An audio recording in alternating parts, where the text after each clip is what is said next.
Larry Ogunjobi signs with the Steelers. Will Rob Gronkowski stay retired? And where will Ndamukong Suh end up? All that and more on today's episode of Locked on NFL. You are Locked on NFL, your daily NFL podcast. Part of the Locked on Podcast Network, your team every day.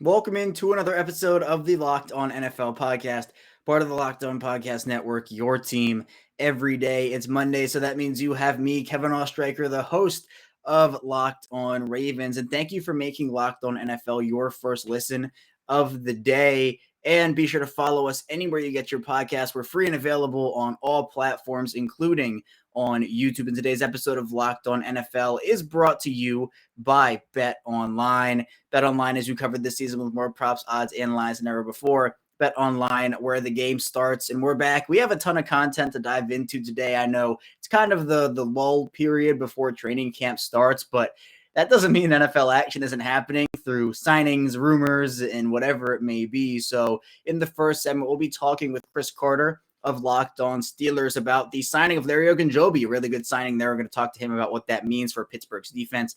In the second segment, we're going to be talking with James Yarcho of Locked on Bucks. We're going to be talking with him about the Rob Gronkowski retirement, potentially where Ndamukong Suh could end up based off of his perspective. Then finally, we'll talk with your board Q of Locked on Raiders, and we'll talk with Q about Ndamukong Suh and his demonstrated interest in the Raiders and just if that could work out for both sides. So again, a ton to talk about. I also want to give out my deepest condolences to Jalen Ferguson's family and loved ones, to Tony Siragusa's family and loved ones. It was tough for the Ravens community. And again, all the tragic loss of life we've had throughout the NFL this offseason with Dwayne Haskins, Jeff Gladney, Marion Barber, and so many others. So again, just my condolences go out there. But let's dive into our content here, starting off with Chris Carter of Locked on Steelers talking about Larry Ogunjobi.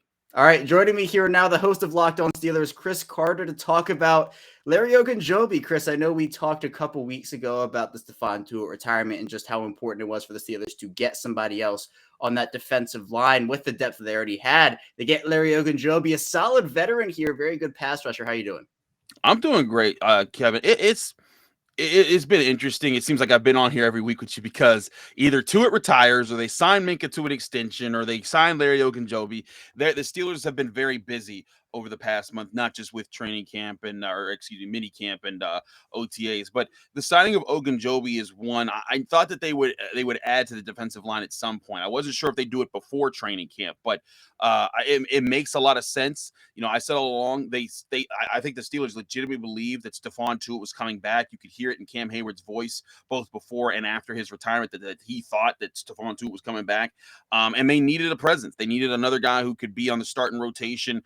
To get after the quarterback. Ogunjobi can do that. He had 7 sacks, just like Chris Wormley had 7 sacks last year. And I'd say Ogunjobi grades a little bit better one-on-one in the run defense. I think he struggles when he faces double teams, and that's when you start to see him kind of get swallowed up a little bit. But all in all, you're now having your defensive line rotation with Cam Hayward, with Tyson Alualu, and now you have Ogunjobi with Wormley, with DeMarvin Leal, who they just drafted, and they like Isaiah Loudermilk, who came up last year as a 5th-round rookie, and now he's a second-year player who's a little more buff and ready to go. I think the Steelers are very excited about their defensive line rotation because it got wrecked with injuries last year, and now this year it's looking like, hey, like they're going to have depth there, something they didn't have last year.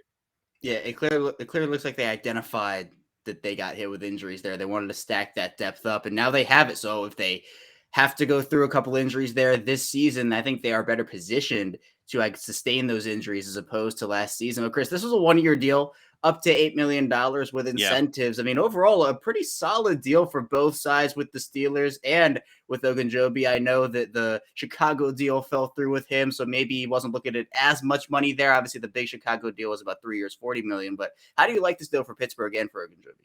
I mean, well, I'll start with Ogunjobi. On his side, I think this is kind of a win-win. You get a year where you're going to get some good money. You know, $8 million with incentives means not really $8 million. Like he'd have to do a lot of really crazy stuff to probably get that money. But But still, he's going to get a decent paycheck. But this year, it means you get to line up next to Cam Hayward, TJ Watt, Alex Highsmith, and all these other guys up front on a team that's led the NFL in sacks for 5 straight years. So you get to join that group, get your stats up with them. People aren't going to be focusing on you first.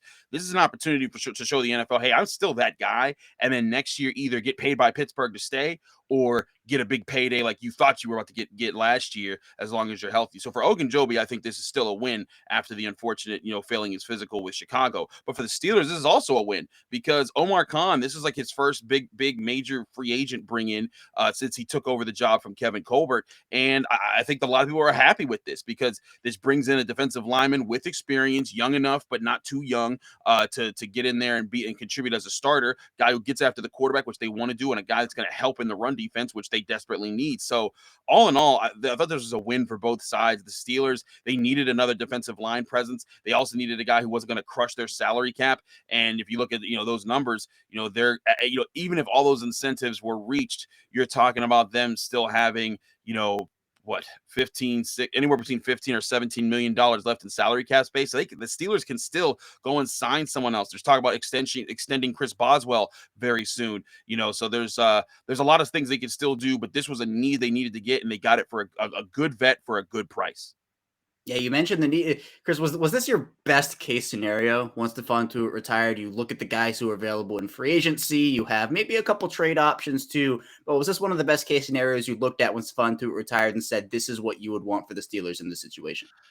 I mean, it's always tough to say best case scenario because best case scenario, Aaron Donald gets mad at the Rams, says cut me, and then the Steelers sign him for a cheap deal, and and then he becomes a superstar with Cam Hayward. But in reality of who was available, I do think Larry Ogunjobi's right up there. I was not the Steelers are never going to sign an Ndamukong Suh, someone who's 35 years old. They always go mid to late 20s, around that range. Someone who's young enough that if you're successful in your 1-year deal, we keep you around for 2 or 3 more years on a reasonable contract after that.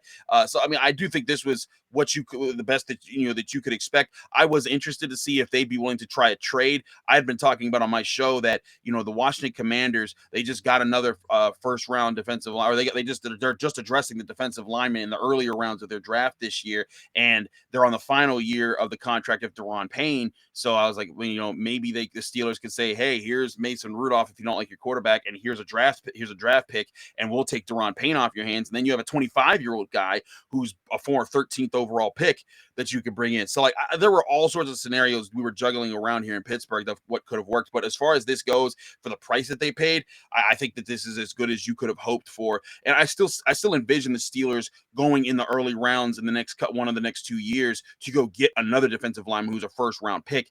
But I think right now they love Cam Hayward. He loves being there, and they'll have him around for the next few years. They're hoping Leal can stand up. They're hoping Loudermilk can stand up. And who knows, if Ogunjobi does a real job, maybe they'll pay him real money too. Yeah, it feels like Pittsburgh could invest in that defensive line even more over the next couple of seasons, most definitely. But Chris, we kind of talked about what Ogunjobi does for the defense, and I think it opens up a lot of different things. What are best and worst case scenarios for him in 2022? Is this something where, this is a Pro Bowl potential player? Do you see him just playing a massive role? What are your best and worst case scenarios for him for Pittsburgh this year? I mean, best case scenario, you're getting close to double. I'm not sure if he gets double digit sacks, but I think he gets close. If he has an 8 to 9 sack type of season, everyone's going to look back at him and say, "Oh yeah, we still want him. He's still really good." And he's going to have that chance. That chance there. I'm just not so sure. There's so many people who can eat on the Steelers defense when it comes to getting after the quarterback, and that's where the competition can get stiff. And I can see him ending up with 3 sacks on the season, and it won't be a lack of talent. It'll just be a situation where TJ was getting there faster, Cam was getting there faster, this guy was getting there faster, and it was just you couldn't beat those guys to the ball, and then maybe that lowers his hit. And I think that's the one thing that could hurt Ogunjobi is that say he has a 3-sack season and there aren't as many highlight plays and he's just kind of another guy on the Steelers defensive line, then he probably won't get that $13 million a year deal from a team in free agency. And maybe the Steelers are saying, hey, we'll pay you 6 or 7 or 8 next year again to stick around. And what he wants is he wants to put on a show. He wants to get either close to double-digit sacks or double-digit sacks itself to say, hey, I'm a pass rusher. I stuff the run. I do all the things. Pay me next year. I want to be one of the top paid defensive linemen in football. So he's got a ball, and he's got a ball, with the Steelers. I'll be very intrigued to see the amount of the snap counts at the end of each game. Who's getting the most. Cam Hayward's had to start eating a lot of snap counts last year, and the Steelers, they want to get him as much rest as possible, because if he's on the field all the time, it's going to tire him out for the key part of the game, which, as the Steelers always talk about, they want the early fourth quarter. They want that to be when their defensive players are the freshest, their stars are taking over, and they can kind of push to the end of the game. If Ogunjobi can be part of those starters that they keep fresh, or a reason why their starters are fresh, I think he'll have helped his case a lot. But he has to get some serious numbers this year to get him back into the conversation of, oh yeah, we do got to pay him, and when free agency hits next year.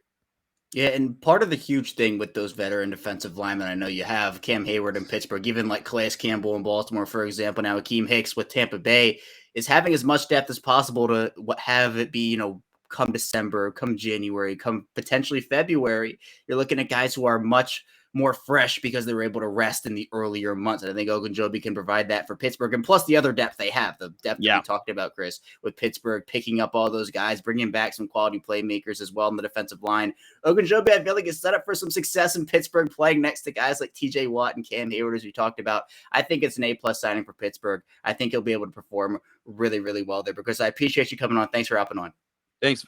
I personally really love this signing for the Steelers. Larry Ogunjobi, someone who I think has been very good and very underrated for a long time. So on that Steelers defense, which did need some more defensive linemen after the retirement of Stephon Tuitt, I think that will be a great signing for them. But still a ton to talk about here on Locked On NFL. When we get back, we'll be diving into a lot about Rob Gronkowski, Ndamukong Suh, and more. So be sure to stay tuned. But first, I do want to tell you a bit about Bet Online. And BetOnline.net is the number one source for all your betting needs and sports info. You can find all the latest sports developments, league reviews, and news, including this year's NHL playoffs and Major League Baseball. BetOnline is your continued source for all your sports wagering information, including live betting, esports, and scores. And BetOnline.net remains the best spot for all your sports scores, podcasts, and news this season. BetOnline.net is the fastest and easiest way to check in all your favorite sports and events, including MMA, boxing, and golf. Head over to the website today using mobile device to learn more about the trends in action. BetOnline, where the game starts. We're back. Our second segment of Locked On NFL. Kevin Ostreicher, your host, still here with you. And again, thank you for making Locked On NFL your first listen of the day. Be sure to subscribe here on YouTube if you hear this in video form, and follow us in audio form if you hear this in audio form as well. But now in our second part of the show, we're going to be diving into Rob Gronkowski and Ndamukong Suh with James Yarcho of Locked On Bucks. Let's dive into that conversation now. Joining me here now to continue our conversation is one of the hosts of Locked On Bucks, James Yarcho. James, the Tampa Bay has gone through some retirements over the course of this offseason. We've seen it with Tom Brady. Now we're going through it again with Rob Gronkowski. How you doing? I'm doing well. Thanks for having me on. It's always fun to talk about Gronk, and who knows if this is the last time I'll talk about him or if we'll have more to talk about later down the road. Right, we'll talk about that, whether this is really the final time we'll see Rob Gronkowski on the football field. But James, assuming that Rob Gronkowski does end up staying retired, what did he bring to Tampa Bay during his time there? Obviously a Super Bowl champion, that veteran presence coming over with Tom Brady. I mean, what did you enjoy seeing out of him on the field each and every Sunday? I think just the reliability and the chemistry with Tom Brady as far as on the field. You knew if Gronk was out there, he could make a play. It didn't matter if they were backed up in their own zone or if it was 3rd and 18. You knew Gronk was going to be there and could have something explosive to really jumpstart a drive, jumpstart a comeback, whatever the case may be. So he brought that attitude, that swagger, that comfortability on the field, and then off the field, he was just a character, man. Gronk is Gronk. He was going to make you laugh. He was going to lighten the mood around teammates when things weren't going so great. He was going to be hyper-focused, but at the same time, it wasn't like the Tom Brady hyper-focus where, he's dialed in and he's got that look on his face. Gronk was going to try to keep things light, keep guys a little loose and not down so much. And that's something that they're sure going to miss, in the Buccaneers have plenty of personalities, but there's only one Gronk. Yeah, you could go throughout the league and kind of identify like a couple of those characters, those fun-loving guys. And Gronk is in that category of just a unique guy, but on the field, I mean, such a dominant player for so many seasons. And you mentioned that reliability, but it just feels like, James, this might not be the end for Rob Gronkowski. Do you sense anything that Gronk could come back? Maybe it is in the coming months. We saw it with Tom Brady where he retired, then very quickly came back. Or do you feel like maybe this is a middle of the season thing where if Gronk does come back, it would be maybe after a bye week or something? I get the feeling he's probably done, but I'm not going to completely close that door. Like hook, line, and sinker, I bought Tom Brady's retirement. I did not think he was going to come back. So I've learned my lesson there. I'll leave the door slightly ajar. But I think if Gronk is going to return, and David and I talked about this on an episode of Locked On Bucks, there has to be kind of a cutoff where if it reaches this certain point in the season, it's too late for him to try to make a return. You're not going to see Gronk, jump right back in the week before the playoffs start. It would take too long for him to get his legs under him, get back into football shape, and become a viable option and a viable threat for the offense. So David had kind of talked about kind of that bye week after they come back from Germany. And I had looked at really the first week of December. If he's not back by the very beginning of December, you're probably reaching that point of no return as to whether or not he's going to be able to function as a, every snap, viable football player for the Buccaneers. Yeah, and until Gronkowski potentially returns, or maybe just now and until forever, the Bucs are going to be looking to fill that void that Gronk left with the guys now on that roster. You have Cam Breda, second-round pick invested there as well at the position. James, how confident are you in the guys in that room to kind of pick up that slack and continue going forward here with Tom Brady? I'm less confident than I was when they had Gronk, but I have a lot of confidence in Cameron Brate. We've seen him be the number one tight end for this team before, and I have a lot of optimism about this group. You have Cade Otton, who, if it wasn't for some injuries, is probably the first or second tight end taken off the board in this previous draft, but a lot of people were a little hesitant because of the injury concerns. Then they turn around and they spend another draft pick on Ko Kieft, who, all due respect to him, was not a pass-catching tight end, but a ferocious blocker. But already in rookie minicamp and OTAs, he was starting to wow some people with his ability to catch the ball. He's out there saying, look, I can do this. It wasn't what I was asked to do in college because he was such a mauler on the line, but it is something that he can do.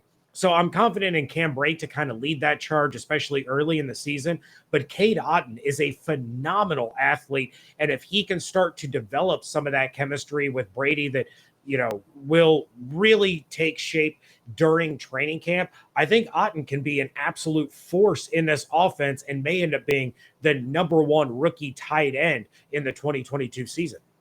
Yeah, they have some talent there still, even though Gronk is now gone. They have the guys to pick up that slack. But James, do you feel like there could be a potential addition, maybe a free agent or a trade for maybe a backup type player that the Bucs could make it tight end? I certainly think it's possible. And now with the release of Bradley Pinion, you're not paying Rob Gronkowski. The Bucs have about $12 million in cap space. Only about $1 million of that is needed to sign their first two draft picks, Otton and, of course, defensive lineman Logan Hall. So you could look to them to make a move for a veteran, whether that's a Jared Cook, if it's a Blake Jarwin, who I'm a big fan of, but he was just absolutely decimated by injuries in his time with Dallas. But when he was on the field, whether that was, preseason games or training camp or the few games that he got in during the regular season, he has a ton of upside. So that's a very low risk, high reward move if the Buccaneers decide to go that way, because he does have such huge upside and his contract is going to be extremely minimal. It's not going to surprise me at all if they go out, they get a veteran for a little bit of additional depth. But I think you're looking at Brate and Otton, no matter who they bring in, as the 1-2 punch at the tight end position. Yeah, that does look like the duo. But James, kind of transitioning over to the defensive side of the ball to end out this year. Ndamukong Suh, obviously, it feels like the ship has sailed for him to return to Tampa Bay. And there's been some speculation, where could he sign? I know he mentioned the Raiders on Twitter as an option for him. Do you have any predictions as to where he'll land? I do think the Raiders are probably the number one fit for him. It's a very, very difficult division to go join. But a lot of people are sleeping on the Raiders. There's all the hype around the Chargers and their offense and how exciting Justin Herbert is. You have all the hype around the Denver Broncos because of the addition of Russell Wilson. And of course, the Kansas City Chiefs are going to be the Kansas City Chiefs with or without Tyreek Hill. So Ndamukong Suh could really be kind of an under the radar guy for the Raiders. And I say under the radar as a name like Ndamukong Suh can be, but the Raiders are just kind of floating underneath everybody's radar because the other three teams have these big, super sexy names, and outside of Devontae Adams, nobody's looking to Derek Carr as the quarterback in that division because of Herbert, Wilson, and Mahomes, and nobody's looking to that Raiders defense to really be the kind of defense that can stop those other offenses. And I think the addition of Ndamukong Suh, it brings reliability. It brings pass rush ability. It brings the ability to stop the run, to clog up blockers. He could absolutely help that defense. And I really believe that the Raiders are going to be a surprise team in the NFL this year, especially given what they're up against in the AFC West. Yeah, the AFC West is my pick for the best division of the year. Just so much talent, so many acquisitions in there as well. And James, I talked about and asked you what your confidence level was with the tight ends without Gronkowski. Well, I guess I'll end this off by asking you, what's your confidence level in the defensive line in Tampa without Suh with the additions they've made? I'm very confident. I'm going to miss what Suh brought to the line, but you have an absolute bona fide stud in Vita Vea there in the middle. You have Akeem Hicks, who played great football for the Chicago Bears until he was hit by the injury bug. If he stays healthy, then that is going to be a huge addition. And then there has been nothing but glowing praise about the play of Logan Hall, whether that's from beat writers, whether that's from Hall of Famer Warren Sapp. Logan Hall has that it factor, or at least people claim that he has that it factor early in this process. I'm excited to see him when I go down to training camp, see how he moves, see how he plays, and how he does lined up alongside of Vita Vea. So I'm extremely confident that the Buccaneers defensive line, even without Suh, is still going to be one of the more dominant defensive lines in the NFL, still going to be towards the top of the list as far as stopping the run, which is going to be pivotal in order for the guys like Joe Tryon-Shoyinka and Shaq Barrett to be able to come blitzing off the edges, for Devin White and Levante David to come blitzing up the middle. And then, of course, we all know that Todd Bowles loves safeties, and they have a ton of them that are super versatile. They can blitz, they can cover, they can drop back, whatever the case may be. So there's going to be some new wrinkles in that Todd Bowles defense this year with the addition of Logan Hall, with the addition of these other safeties, even without Ndamukong Suh there lined up next to Vita Vea. Yeah, Tampa has depth at a ton of different positions. And, of course, obviously, whenever you have Tom Brady, you have a chance. But also, it's the roster around him that matters, too. And Tampa's done a good job of filling that up. And who knows, maybe Rob Gronkowski will be on that roster come November, December. And, James, maybe we'll be talking again then. But I appreciate you coming on. Thanks so much. Absolutely. It's my pleasure. Yeah, a bit unknown if Rob Gronkowski is going to stay retired. I have my doubts that he will, but maybe he will. And this is actually the end of his football career. But if not, and he does return, it'd be a welcome maybe late season addition for Tampa Bay and that team. But we still have a ton of content to dive into here on Locked On NFL. When we return, we're going to be diving into Ndamukong Suh in a little bit more detail, but this time with your boy Q of Locked On Raiders. So be sure to stay tuned for that here on Locked On NFL.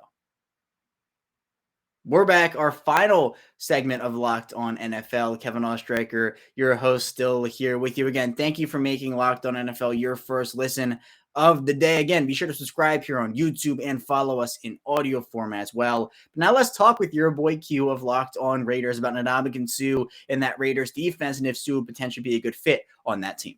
Joining me now to round out the show to talk about some Ndamukong Suh and some Las Vegas Raiders is the host of Locked On Raiders, your boy Q. And Q, we might have talked on here once or twice before. Maybe this might be your first appearance. I'm not sure. How you doing?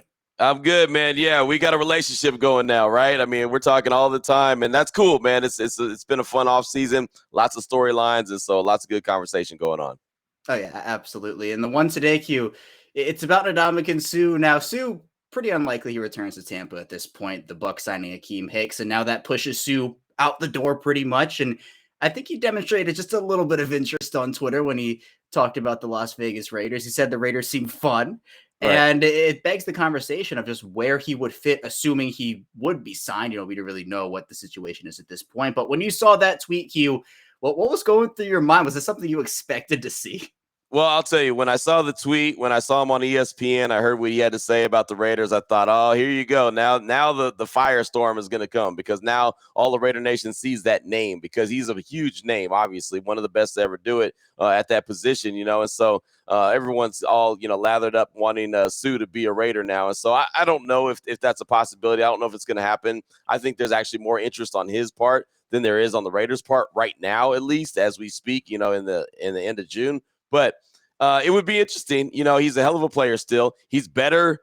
He's a better defensive tackle than the Raiders have currently on the roster. So obviously it'd be a really good upgrade. You put him, in the middle between Max Crosby and Chandler Jones, you have something cooking. The only thing is that, the Raiders look like they're going to be in a 3-4 scheme more times than not. And he's only been in a 3-4 scheme once, and that was when he was with the Rams in his career. And so he was okay. Then he wasn't great. So it's a lot of different things that, go into it. But I mean, you put Suh on that defensive line, and like I said, he's still better than what you have right now. So it'd be an upgrade. But I think the biggest question is going to be, how much does he want? And I think he probably wants more money than the Raiders are willing to give him. Yeah, and Q, what would your ideal contract for him be? Probably maybe in the 1-year deal range. Would you give him multiple years, the average annual value? Where are you looking in terms of the money the Raiders have to operate with and the actual need for a defensive lineman on the roster? Well, it's funny. I would probably give him a 1-year deal, if on the Raiders. And the thing is, they have some pretty good cap space right now, just after they cleared some June 1st money. So they do have some good salary right now, but I just don't think that they're willing to give it to him. What I've noticed from this new regime, Dave Ziegler, the GM, comes over from New England. Champ Kelly comes over from the Bears. And, of course, Josh McDaniels comes over from the Patriots as well. They're not really trying to give big money to older guys. They really aren't. And now they'll spend money where they need to, like on a Devontae Adams or a Hunter Renfrow or a Derek Carr. Makes sense. But for the older guys, they're not really willing to give up that big money. So I'm looking at like a 1-year, maybe a $4 or $5 million deal. And I don't think that he wants that. I think he's going to look for $8 to $10 million. And I just cannot see the Raiders giving him that kind of money. So if his demands come down, I can see the Raiders saying, okay, and maybe there's something there. Now, the veterans don't report till July 20th to training camp, so there's plenty of time to get something done. He has been here in Las Vegas. He was at the Circus Sports Casino hanging out in the pool with a bunch of Raiders. That was the report from multiple people that work there. Like, hey, yeah, he's been here hanging out with the Raiders. So, there's something to it. Obviously, there's some flirtation going on. I just don't know how much the Raiders were really, really interested in him.